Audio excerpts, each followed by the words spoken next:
Okay, hello, Tackles and Tinnies listeners, and welcome back to the Fantasy Files. I don't know about you, Chris, but I'm absolutely ruined from Magic Round. Today at work was not a fun one, so my listeners who are some of my students, you probably realise how tired I was today, and the voice isn't as perky as it usually is, so I apologise in advance, but nonetheless, cheers to you guys. Chris, my friend, Magic Round. How was your reaction? Oh, mate, Magic Round was awesome. Like you, my voice is not very right. My patients could tell today. Had a few ask me, but no, it was as the name suggests, it was magical. Yeah. Mate, it was just unreal. All my expectations were just above and beyond what I thought. I like Friday night absolutely sent it. um, and the boys were rallying around me. Uh, yeah, Kittens was around the corner, Bumblebees, you name it. I was yelling and chirping about it. But yeah, managed to go to Alfred's hotel, which was an absolute boogie in itself. And Chris and I think we danced the night away on that night one. What do you reckon? Oh man, oh man, it was awesome. But I don't know, at 4 o'clock when I was, just vomiting into the toilet, I was really questioning some of my life choices that day. Partly due to the amount of drinking, and part of it was just because James Tedesco just scored consecutive 130s. Yeah. After I traded him 2 weeks ago, but no. Oh, mate, absolutely unreal. So I reckon we just go straight into it, mate. What is your rank for this week? Yes. So this week I scored 1525. I dropped 99 positions overall, and I'm currently ranked at 298. My team value went up a lot to 15.7 million. It was a week of, I guess, what could have been. My Yes, my so trades were much. good. My trades were good. I traded Clint Gutherson out to Fletcher Sharp, and he went 428. And then also I traded out Thomas Cant to Britton Nickra, and he popped over for a try for 70. My VC was Scotty Drinkwater, and then my C I put the captain on Jacob Kiraz. I VC'd. I VC looped after Drinky scored 127. Anytime you score 127, you just take it. But obviously the next day when Kiraz went for 150, you kind Oh, of ruining mate. it a little bit. But you were umming and ahhing the whole entire time on the walk to the stadium, and typical Adam sort of convincing you otherwise. Yeah, yeah. Adam said, "Nah, don't VC Kiraz." And every time and by the time he scored that hat trick, I was this close to just killing Adam. I think we just have a new segment for the Fantasy Files. Every time Adam isn't on, we'll just slander him for about 30 seconds to a minute. Yeah, because definitely had some shit comms in regards to some advice. But we can't blame him too much because Mr. Sharp came up pretty big for him in the Newcastle Knights game. So, Adam, you are safe for this week. Love you, bro. Yeah. How did you go, Ryan, this week? This week, mate, it was all right. It wasn't the best.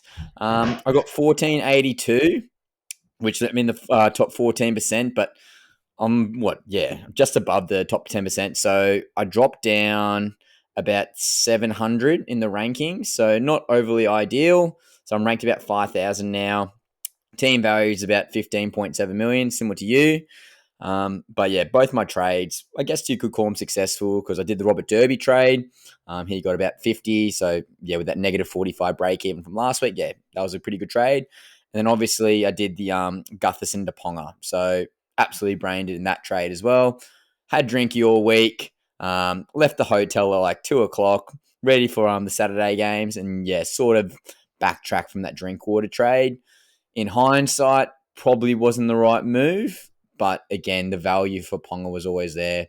And I think if it didn't start raining, because literally it started raining after about 20 minutes in that night's game, they're already up 18-0. I could have been an absolute demolition. So I think, yeah, the Ponga was probably the right trade, but definitely missed out on that extra price rise from Drinkwater. Yeah, no, I think look with Ponga, I think you make money on him. He went big. That's what you were hoping him for. I think you call it a win, honestly. But look, at 5K, I think that's really, really good. You the, the all the scores are still so close. Like 100%. you have a good week, you're going to go up. Like this week was just, let's be honest, like it was absolutely insane. Like it was an incredible week for SuperCoach. Like the footy was free flowing. The most popular players went big. For most teams, the question is whether you went big or if you just went huge. Yeah, And the scores varied from like 1,300 to 1,700. Like in any other week, 1,400 is a fabulous score. And 100%. I can imagine some of the super coaches, this week they might be a little bit disappointed, because such is comparison, thief of joy. But yeah, no, I think point to point, and you take them. Yeah. Well, I did the similar thing, like the sit starts. We've been talking about that for so long now. Like I ended up doing the vice captain loop on Tedesco, which was still, that's great. But the dual ended sword was I would have played Egan and Egan popped off. So then my AE was like 30. So I probably lost points in that overall, which then probably made me probably break even, didn't drop down to 700. So again, so many variables, and guys like Jenkins, who I traded out instead of like Thomas Can't. So Jenkins started popping off, even though you were talking shit about Casey McLuhan's all last week and on the potty. Yeah, all these little variables. Everyone was popping off. Like Robert Toy absolutely popped off. It's like, so these guys, if you didn't have them, just it was inevitably going to be a bad week for you. And like the Billy Smith versus Robert Toyer, like who would have thought? Oh, look, Ryan, I did try to help you and say, hey, hold him, hold him. But no, you're like totally right. Like, like really what differentiated, a good and great score this week really was those sit and starts, just the number of points that got left undefined this week. Yeah. And even play, I'm sure there were a lot of teams who didn't play Luke Metcalf, Savelio Tamale. Yep. But, and as you said, like a part of the reason why a lot of these players probably didn't get played was because you VC looped.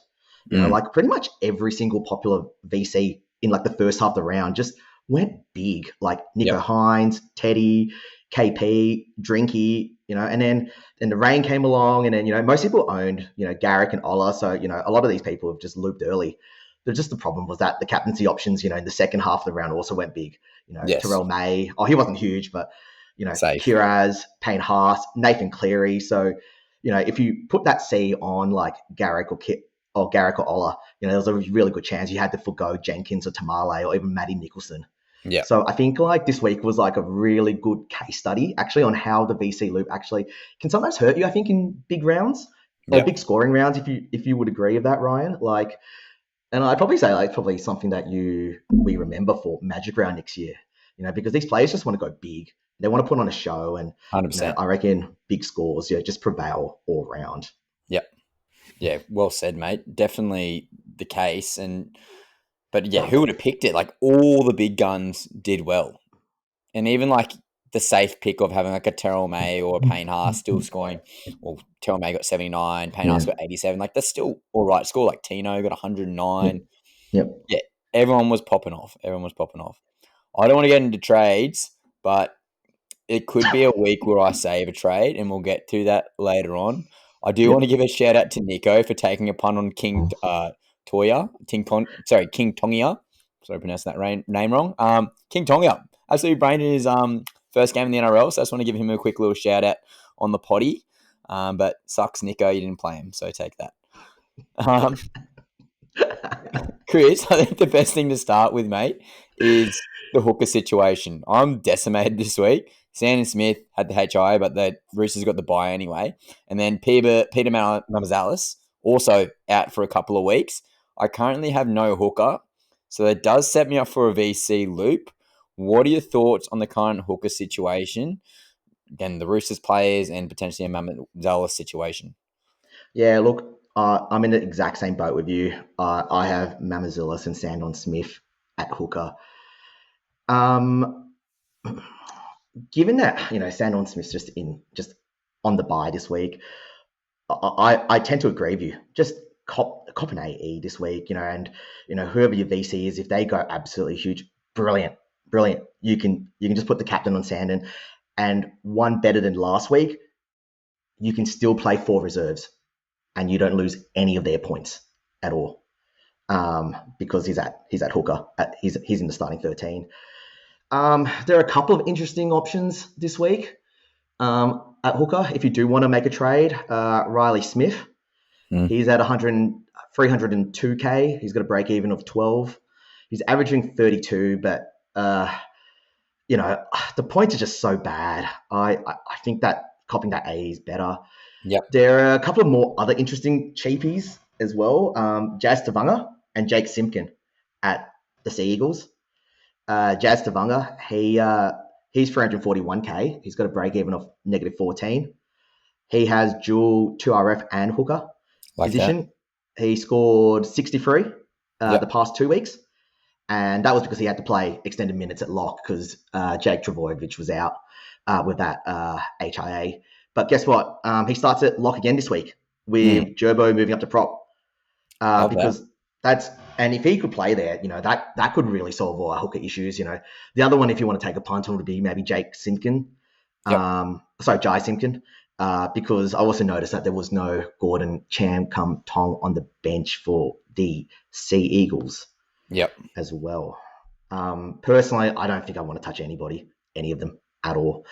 I think I would just rather keep Sand on there and Mamazulis. He's not an urgent sell at any point. He dislocated his elbow, and apparently, according to NRL Physio, he could be anywhere out between 3 to 6 weeks. If he's not bleeding cash, don't touch him. Really, it's very, very similar to situation to Jaden Campbell, who we'll probably also talk about at some point. 100%. What did you think? Oh, mate, I think this week there's no one as standing out to me. Looking at the SuperCoach at the moment, people looking at Cam McInnes as a buy-in don't overly love that. 7% of SuperCoaches are doing that. Yeah, he's solid, but again, he's got inflated minutes in the past couple of weeks. Does have that dual position with 2RF hooker. Won't be a bit Origin. So, yeah, potentially an option there, but do I really want to be spending $582,000 on Cam McInnes for a 50 to 70-minute role? Probably not. I don't know, mate. I think it's just, Harry Grant's out. Could take a punt, Appy Coruscant or Damien Cook, but again, they've been so inconsistent this year. Role isn't exactly there. Jacob Little, who was a gun last year, hasn't been doing very well. Or he's doing well, I apologise saying that. Doing well, hasn't got the opportunity to actually get on the field. So another variable there. No one's really standing out besides Connor Watson, but he's going to be Origin, plus he's got the bye. So he's definitely not a current buyer situation. So I think this week, as you just said, take the AE. It's a free loop, essentially. And all my other bench players are in there, so it gives me that opportunity to do so. Yeah, I'd agree with that. Yeah. So we started talking about certain players in certain positions last week, and obviously going to the team list this afternoon at about 4:00. Jaden Campbell's back, okay, and AJ Brimson staying at 5'8". I would love to see Brimo at fullback, but again, Kieran Foran isn't back just yet, so JC and Brimo will stay in the hearts of the Titans. What are your thoughts on either trading JC back in or waiting a week to have a look? I wouldn't touch him at all.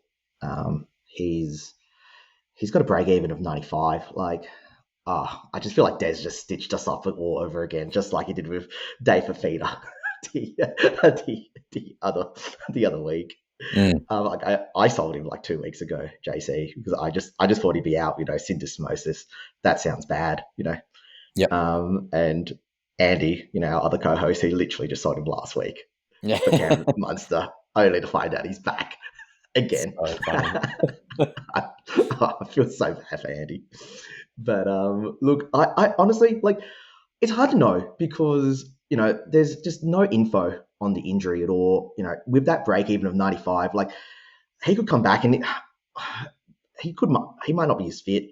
Especially if it's an ankle thing. A lot of what JC does is stepping. That's where he gets a lot of his tackle breaks and for sure. And he may and he's got a kick as well. He could re-injure it. Maybe he's being forced to go early as well. Because Titans have lost 5 on the trot now. Yep. So I would say you can afford to wait just because of the break even. Yep. If you've held you're so happy. You're so Oh, happy sure. that he was gone for 2 weeks, because that money, that 700K sitting there, you could have moved on to another gun, you know. So, Yeah, so sort of settling for. I'm gonna wait. I probably actually will, honestly, if I can. And he doesn't go big. I'm probably gonna wait until round 13 because he's got the buy in 12, and Yeah, at the moment his fixtures aren't looking that favourable either. yeah, 100%. And again, with the buy in round 12, definitely not desirable at this stage. And as like you, Chris, I was happy to have a sell on him. What do we think about the cheapies this week, Chris? So, sorry again to Paulie. 2 weeks ago, some shit advice with Furmore. Furmore's actually killing it. But again, I think he's sort of playing himself to a potential origin situation here. I went early on Robert Derby. Robert Derby did well. He's going to be another high break even. Is there any other real cheapies out there? Would you go early on King Tongia? Any thoughts? Yeah, I got three cheapies this week on Cheapy Watch. Like you said, LKT at 198K, and he's got a break even of minus 38. He got named at 7 this week. His draw's pretty okay. New Zealand at home, and he's Broncos at Suncorp. Then he's on the bye. I think you definitely buy him this week if he allows you to buy a gun elsewhere. Otherwise, he's only played one game. You can afford to watch him if he gets injured, or Dragons have an absolute stinker. Ellis will probably be back. The other one would be Luron Patea of the Panthers. He looks good. He's only at front row forward.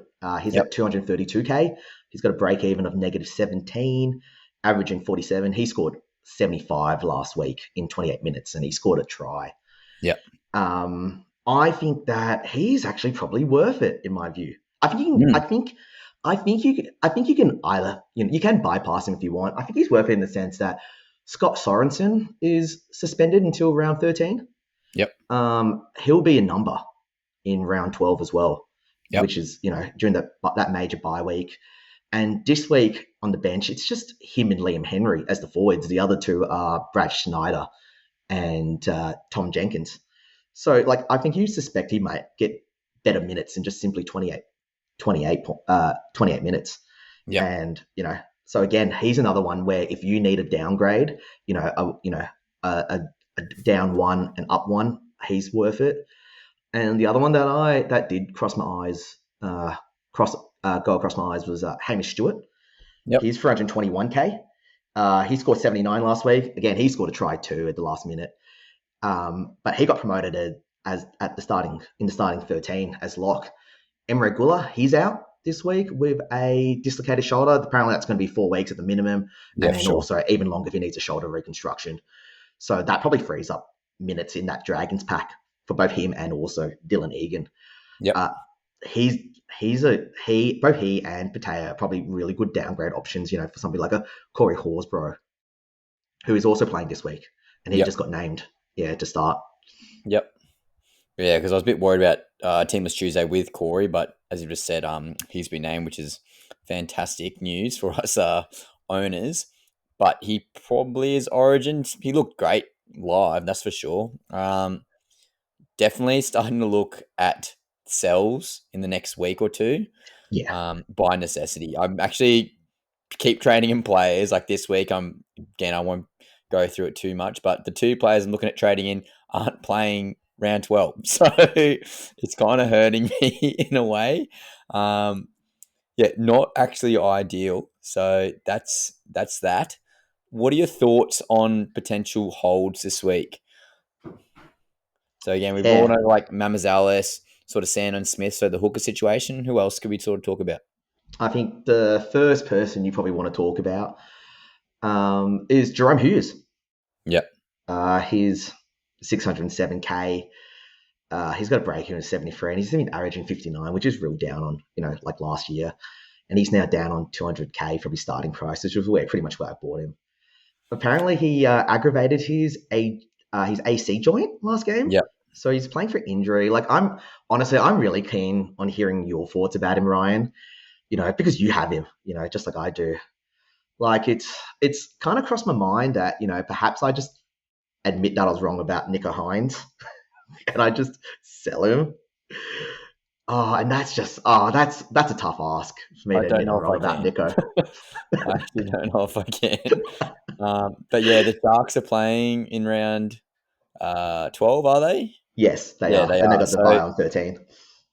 again, it hurts because I got Jerome Hughes at like what 760K or something. I was like, yep, this is the guy out of the big four. Like obviously dodged the Harry Grant situation. Already had Pappy, couldn't afford Munster for like 3 weeks in a row by like 10K. So like, yep, Jerome Hughes is the man. Full medallion medal from last year. I'm like, yep, he's the guy. He pretty much dominates everything in that team. But I think we're sort of seeing a bit of a shift now with sort of Pappenhausen doing more than we probably expected, and Jerome Hughes just being that facilitator, not necessarily that gun halfback who's running the ball every single time. But again, the AC joint injury, as Gary said, potentially on the other podcast that we use. Yeah, it's definitely a pain tolerance issue. So again, if he's not running the ball as consistently, or maybe wavering or tapering back slightly just because he's a bit nervous with it, that makes sense. I just don't know if I can go back to Nico. It's just so frustrating. I can't admit that I'm wrong.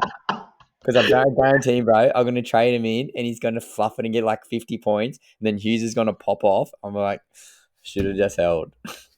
Oh, look, look, look. As frustrating as it's been, I think I agree that you hold. That's why it's in this whole segment. Like Munster leaves for Origin in like literally 2 rounds, and hopefully then just becomes a dominant playmaker. Yep. But and as much as I I'm not sure that I can, I can bring Nico into my team just because I hate him so much. Look, for what it's worth, I spent the weekend last week just telling anyone around me that I'm glad that we weren't keeping Lockie Galvin. He wasn't worth 6 million over 5 years. Next minute, he rocks up. I took a photo with him and I Yeah. start telling all the boys that, bro, he's all right. We need to keep him after the Tigers win on Saturday. So stranger things can happen. If Luca can happen, anything's possible. Yeah, I was literally going to getting a couple of tinnies at the bar, and then I just get a screenshot in the group chat that you got a photo with Lockie Galvin. How good's that? What a guy. Yeah, he's a good. He should be our 5'8". He should be the Tigers 5'8". What are your thoughts on Brimson? So I've held him for, I guess, that's pretty much the start of the year since he's got that dual position. Break even 82. Again, the Titans are just absolute the definition of mediocre, unless your name is Tino or Bo Furmore. Maybe JC, but we'll wait till see this round. But Brimson's just been so frustrating to watch live. It's definitely not lack of effort, but he's definitely a Fletcher Sharp-esque type player. If he's not running the ball or like sniffing around the ruck for like a little offload from Tino or something, he's just not looking very super coach friendly. Maybe if JC comes back, he looks different in the past couple of weeks, or next couple of weeks, sorry. What do you think of Brimo? Yeah, well, it depends on your team, really. I think he's at 5'8" for you. You know, you keep him. You definitely keep him for another week at the very minimum. I think last week was was a tricky one, honestly, only because Weaver got knocked out so early on, and he had to play that organising role, and all of a sudden you can't be that supporter. It's like you said, he is that Fletcher Sharp role. The reason why I say hold a week is see what happens when Foran comes back, because if he comes back and then Brimmer gets named at fullback, all of a sudden, he's a hold. If anything, he's a buy for most teams that week. If next week or this week he plays and he plays poorly yet again, he doesn't get moved to fullback in round 11, then you go to KLT, sorry, no, LKT, Yeah. at 198K, and then you bank that cash instead. So unless you're playing him this week and you have to play him this week, like I think you just leave him on the bench, and I wouldn't be too concerned about it. Yeah, I wouldn't Yep. touch him. Yep. What are your thoughts on Billy Smith? Would you hold him? Yeah, mate. He was the guy pretty much went Toya to Billy Smith. So it's quite frustrating because obviously they've pretty much done a big switch after that Billy Smith, before the Billy Smith suspension. So that's been really annoying to watch because now Robert Toya is getting all the ball and Billy Smith's getting absolutely ignored. but he's in that team for a reason, and obviously when he gets ball, he's good. He just hasn't had ball, and I think still at his price point at 400k, yeah, he's got a decent break even at 64. I still think he's, well, maybe not this week, obviously, but I think moving forward, he'll still be a buy option at that sort of middle range price point. That's about 400k. He's a gun. He's a former Australian schoolboy centre. Obviously, been tortured by injury for the past couple of years, but I've seen him live at Seabus. I've seen him live now at Suncorp. He definitely passes the eye test. Yeah, he just needs the ball. And obviously, Sam Walker's not too far away either, so that'll be obviously an interesting wait and see as well. And you know me, mate, I love max trading every week, so he's probably a guy I can't afford to trade out.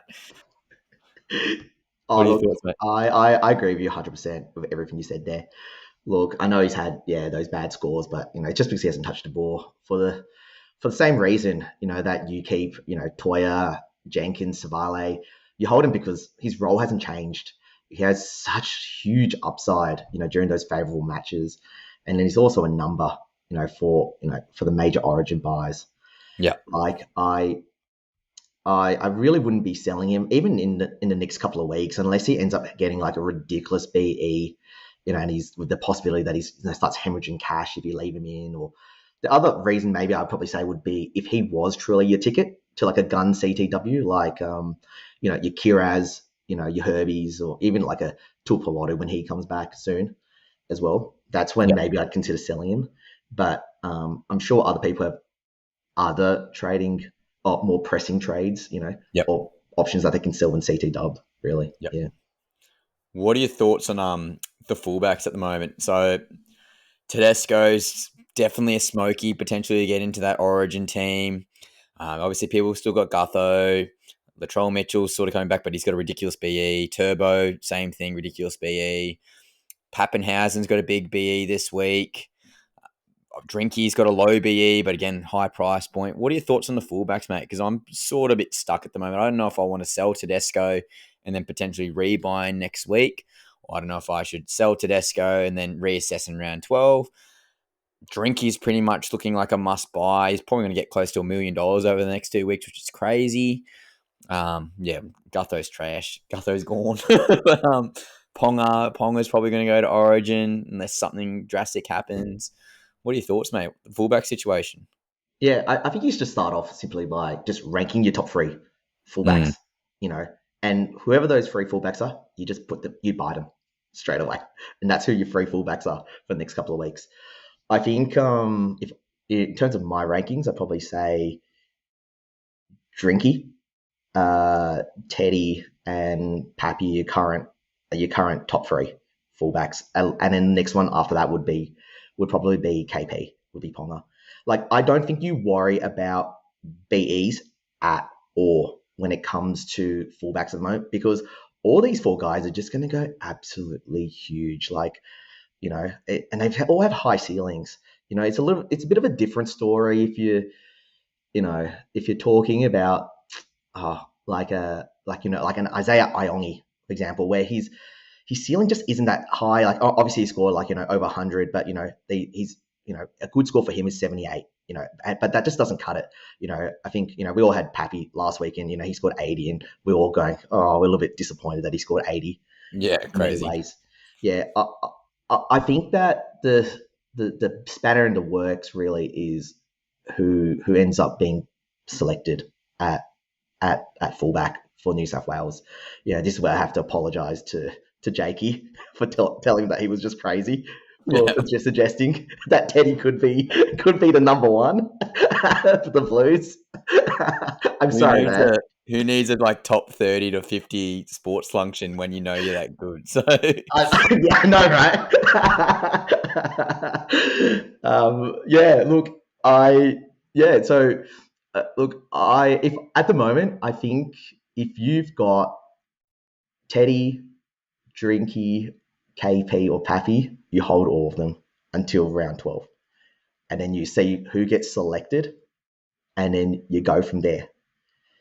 Um, if you have something like Iongi, you trade him up right now as much as you can. Uh, Latrell Mitchell, he's got such a huge BE at the It's moment. like crazy. Yeah.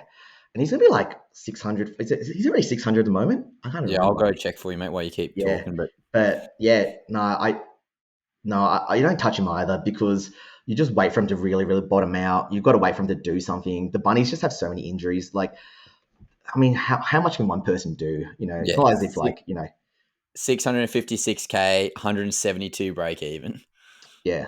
against And the and Broncos. look, yeah, and if you buy him in and he just gets selected for Origin, then now you're training back out again. So I wouldn't touch him at all, really. Yeah, he's Um, definitely a void. And similar vein to Trebojevic, Turbo's at 715K, 157 break even. Yeah, he could definitely get 150 in one game, but I yeah. still think he's sort of working his way back from that MCL/hamstring complaints he's had for the past month or so. I think Turbo is maybe the only one where where all logic in the entire game goes out the window Yeah, for him, and like you could literally buy him for literally one game, like or whatever it is, only because he's the most destructive. He's the most high scoring player. He's yeah, like the one player that actually scores 200s like, with regularity. If you think back to 2021. yeah, Clint Gufferson, the best time to sell him was yesterday, 2 weeks ago. yeah. The second best time was last week. And if you haven't sold him, please sell him. Please, after you listen to this podcast, please just trade him out. Yeah, so he's 125 break even. He's 643K. Yeah, I think you just can't be stubborn. Like, yeah, we're stubborn on Nico Hines, but fuck, you got to get rid of Gutho. He's Yeah. already in the retirement village. As much as I love his energy and his charisma and for the boy mentality, there's just so many more athletic, game breaking fullbacks, as you just previously mentioned. Those guys are definitely a necessity. Now, Yeah, look, Chris. if he goes big again, then you're sure you can go get him back again. Yeah, That's what fullback roulette's all about, I love the really. fullback roulette. But do you pretty much have the same top 3 and 4 as me? Yeah, I did. So I have Tedesco, have Pappy, and then I have Ponga. But my dilemma is currently, and with my save of money last week, which didn't really save money because Drinkwater popped off, so it's pretty much 1-for-1. I don't know. I'm very much considering trading Tedesco for Drinkwater, and then retrading Tedesco back in. But do we think Dylan Edwards is a fullback? Because if we're like, yep, Dylan Edwards is going to be the fullback. I think obviously Tedesco's a hold, or a rebuy back in. What are your thoughts, mate? Because that's pretty much my definitive factor this week, and that's going to determine a lot for me. Yeah, we just don't know. Really, you're taking a stab in the dark. If you trade him out and he gets selected, for Origin, you go woohoo, I made the right trade. If you trade him out, and he does it, then you're going, Jesus, yet another trade. I know I did hear you say that you wanted to trade him out, like, and then buy him back in again. Like, which round would you like to buy him back in? Well, it's Ideally. pretty much almost a 1-for-1, isn't it? Like, if Pappenhausen doesn't go big against the Tigers, I'm happy to sell Pappenhausen next week for Tedesco. Okay. Yeah, that's Doesn't play on round 12, and I'm pretty sure he's got a relatively tough game against I'll find that out. He is playing in round 13 the Titans. Well, shit. So 200 score incoming. yeah, Sell him, Ryan, if you want to keep dropping your rank. at Seabus. So I don't know if I could go to the Titans home game and see Pappenhausen just demolish my team. So I don't know. I think I'm emotionally ready for that. Would you fade Drinkwater then if you're in my situation? Yeah, I would say so. That's Like, huge. yeah, look, Drinky, he runs into a difficult draw now over the next 3 rounds.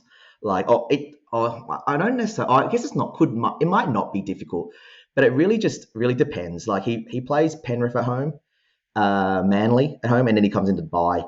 Like it really just depends on which Penrith side, which Sea Eagles side show up. You like I would almost argue that you could just wait until after the bye, until round 13. Really, it's just a case of good luck death riding him, and Yeah, done it if for 2 weeks he now.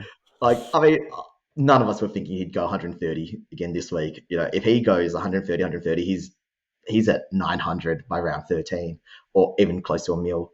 And now you've missed out on him, Yeah, really. But and I what? think that because uh, you bought KP, I think in a way you've almost made your bed, admittedly. Mm, yeah, I agree. And that's almost well, ideally Ponga pops off, and then I might have enough money to get to Drinky from Ponga after round 12. But yeah, it's tough. I just think the Panthers are. We keep saying every time they win, and then they get blown out the next Yeah, week. But I think Dylan Edwards, he has so much to play for that origin spot. Cleary's want to go on to some form. Liam Martin, Isaiah Yeo, these guys, obviously Isaiah Yeo's a lock, but Liam Martin, I don't think he's any lock to get for New South Wales. So he's going to have a big game. They're getting some troops back. And again, they're the Panthers. Like, they're the Panthers. Blaze Talangi will have to get better. I do like their bench. I don't mind Jenkins coming off the bench with Garner, taking some of that sting out in the first 20 minutes. And you get one of the boppers out and then swap him back in. That makes sense to me. Yeah. Are the Panthers back? No. Are they better than they are on the ladder? Yes. yeah, So, yeah, the Drinky fade absolutely scares the crap out of me. But yeah, I agree, mate. It's probably a good point. I've chose the Ponga path. I sort of have to ride that at least to round 13. Yeah, good shout. What are some buys, mate? Must buys this week. must buys. Um, I would say literally any Knights player. They're back at home. They're playing the Titans. How many is too many Knights? So you're saying Kalen Ponga was a good trade? Yes. Greg Marju, Fletcher Sharp, Dylan Lucas, Bradman Best, KPP, even Dane Gagai. He's an interesting one. And also KP. For a 2 week play, I think they are all buys. After they play the Titans, then they play the Eels, and then they play Penrith without Cleary and all their Origin stars. That would be in round 12. Yeah. Like the draw is just Juicy. delicious. Yeah. I mean, if you're boosting this week, two of those players should be Knights. And That's I just think, the rule for this week. especially too, they managed to get points, and I think they were pretty confident they probably could have got 50 points at Magic Round if that rain didn't sort of come through and absolutely flooded the oval for 20 minutes. Yeah, I don't mind the night shot. I think they're gaining confidence as well in their attack, and obviously with Fletcher Sharp, I think Cogger made a really big difference playing a halfback this week, and obviously in recent news that Ponga has that rib issue. He's been taking pain medication or a bit of a needle to numb that pain. Yeah, they're gaining confidence. Definitely all those Knights players, he gave a good shout. Mr. Sharp is definitely a potential buy. So shout out to Adam. Thank you, Mr. Sharp. That's all I can say. um, yeah, Um, what are your thoughts on I had one guy here. The name of Karaz, because Jake said Karaz wasn't a very good buy a couple of weeks ago. I just want to reconfirm that Karaz is a good buy, Chris. yes, Jacob Kiraz. Yes, Jake did say that he really didn't like the break even of 80. How are you liking that 152? Hey, I don't think he's dropping anytime soon. Yeah. Sadly, sadly, Jake, 100%. You buy him. You get him in any of these gun CTWs. You want to try to get straight away if possible. His price. I think he's increased quite a bit this week.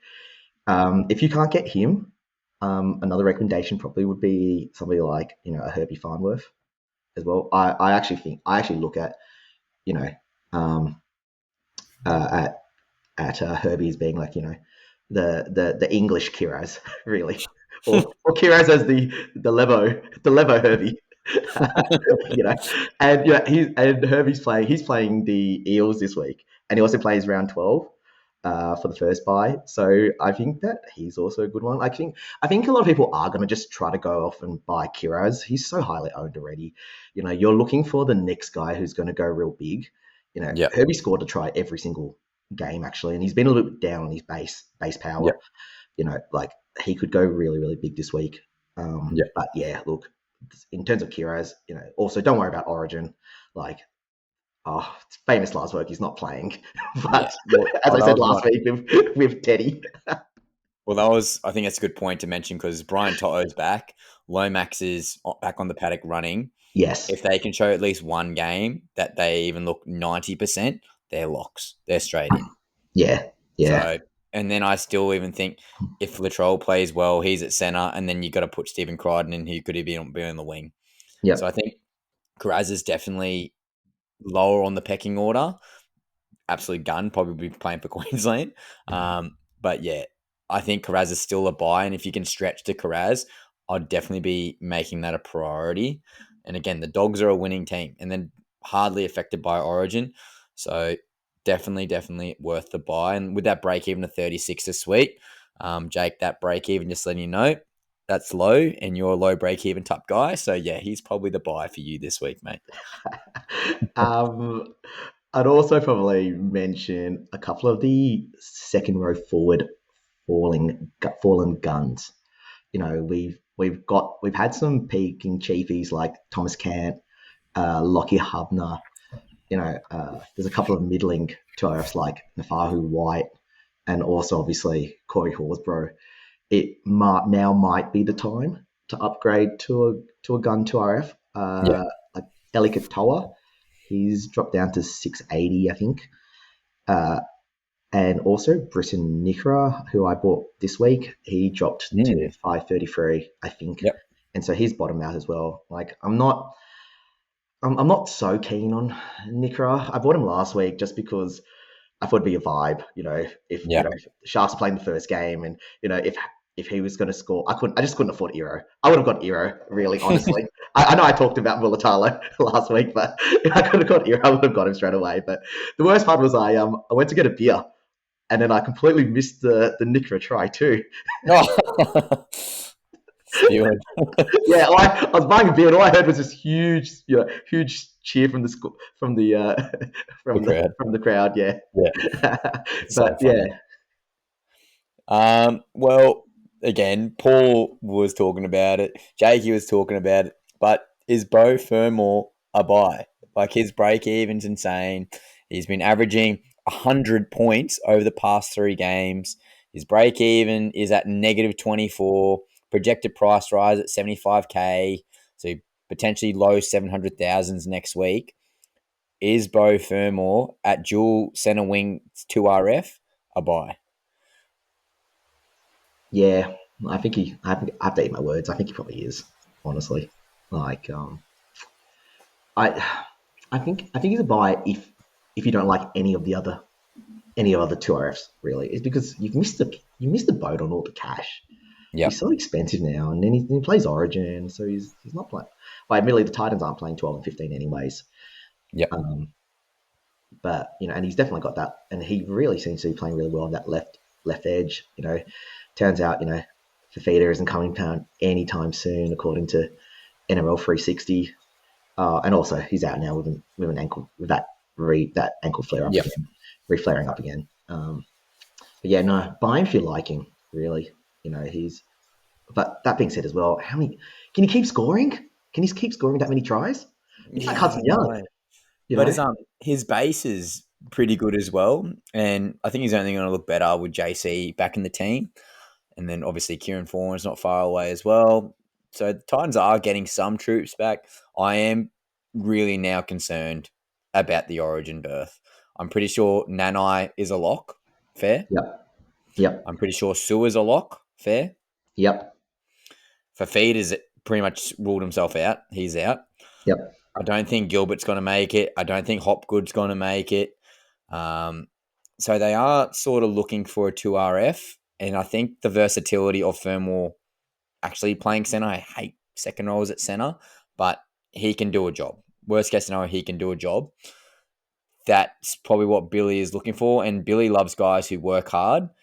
And I think you can agree, Chris, with the eye test at Magic Round, he was working very, very hard. Yes, he made some errors. But yeah, the effort was certainly there. Oh, definitely. And, and just his ability to also play center as well. Yeah. If any type of injury occurs. Yeah. I think he's a shoo-in for Origin. I'd be absolutely shocked if he didn't make it. Yeah. Yeah. So do you think he's worth the trade and then for 2 weeks?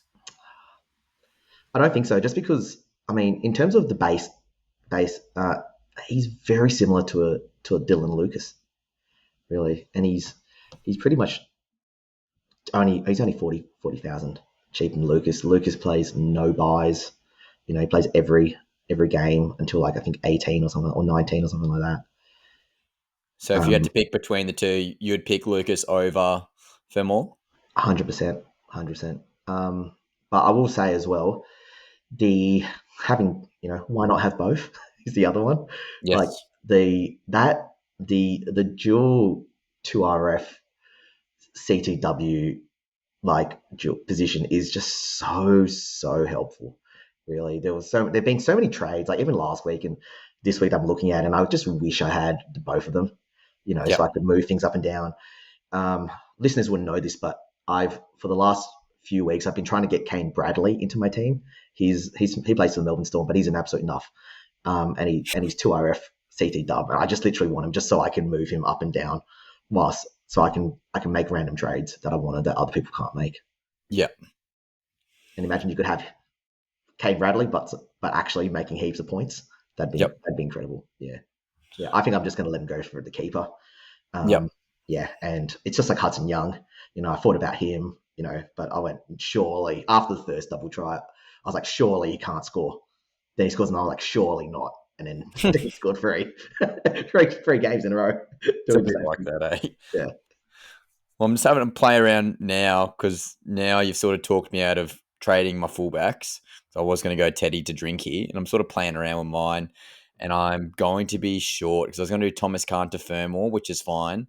But then I really haven't got enough cash to get me to Dylan Lucas. So if you had to pick one right now, gun to your head, Lucas or Furmore for round 10 onwards, who would you pick? Lucas, easy. Lucas for sure. Easy. You guys got to find another way to get Lucas in. Yeah. Good shout. Is there any other must buys that you can sort of look at in either your team or just for the general public? Not really. I think that in a way, honestly, you could buy anybody this week just because everybody went huge.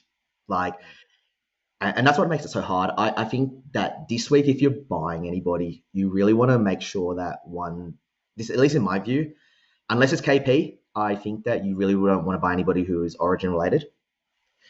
And then 2, I think you're looking for somebody who's probably a gun, I think, and who you think will go off this week is probably what I'd recommend. Otherwise, honestly, you could also, we're starting to run out of trades. I've almost max traded like you. And I've only got about 26 trades now, and I'm starting to slowly run out as well. And I'm thinking, maybe I do have to hold a little bit. Yep.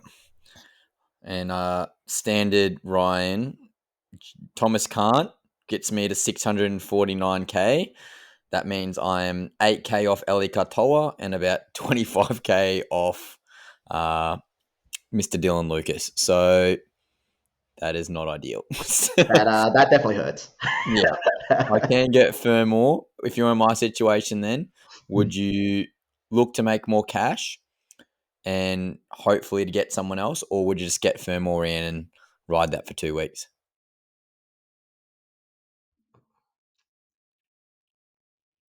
I would say depends on, I guess it just really depends on how much you think he's going to, how big you reckon he's going to go. Honestly, I don't think you need the cash run. You're on 15.7 million, mate. It's just ridiculous. Do you know what? I actually did some calculations last night. I was trying to think to myself, how many guns, I guess 700k guns could I get? You know, and then if I nuffed everybody else out, how much money would I need for a squad? And I think something like you and I, for 15.7 mil, we could get 21 700k guns. Then you just have to knock out not the other 4, and then you're done. You're done. That's it. You've done the game. You finished the game, and all you have to worry about every week is no more trades. You just think about, who do I captain? Yeah.